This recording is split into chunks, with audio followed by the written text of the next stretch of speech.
I still say this is one of the best stories ever told from a pulpit. Do not miss this.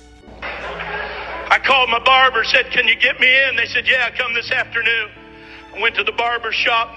So happy and pleased I was going to get a good haircut from a barber I trust. And when it came time for my appointment, the receptionist come out and said, "Mr. Cunningham, I'm sorry, but your barber had to leave on an emergency. He's not here today, but Julie can cut your hair if you want her to." And I thought, well, I'm here. I need a haircut. Julie will be just fine. About 2 minutes later, a girl stepped around the petition. She had hair that was sticking straight up in spikes. Some of it was purple, some of it was blue, some of it was yellow, some of it was orange. That girl must have had 100 piercings in her face, all around her ears, her lips, her nose. I mean, in the sides of her eyes, she was all pierced up. And under the piercing was all kind of painting. She had on polka dot pants and a plaid shirt. She had on 2 different color socks, and her shoes didn't match.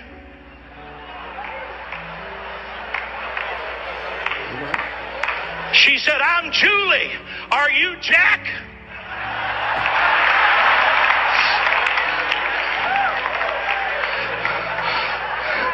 If it wasn't for wanting to please God, I'd have said, "No, ma'am. Jack said tell you he had to leave."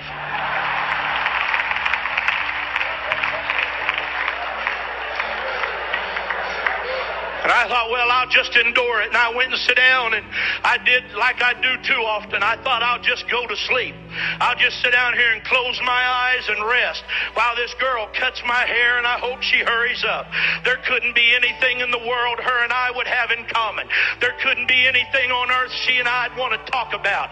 She wouldn't want to hear anything I got to say. I certainly don't want to hear anything she's got to say. I apologize, but that's what was going through my mind. Come on. While she's cutting my hair, she said, "Where do you work?"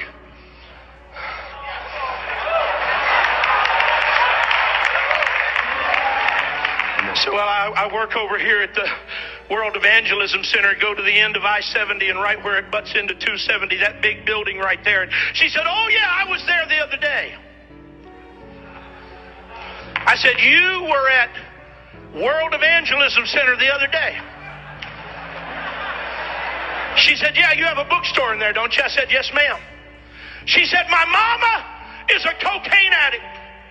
My uncle is a hopeless cocaine addict."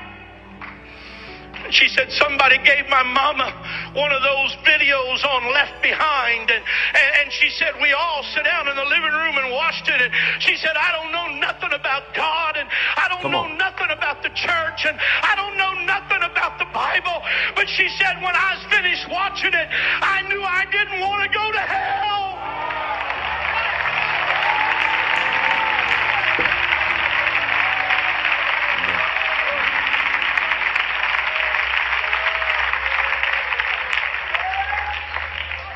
She said, "I went to your bookstore and bought a Bible."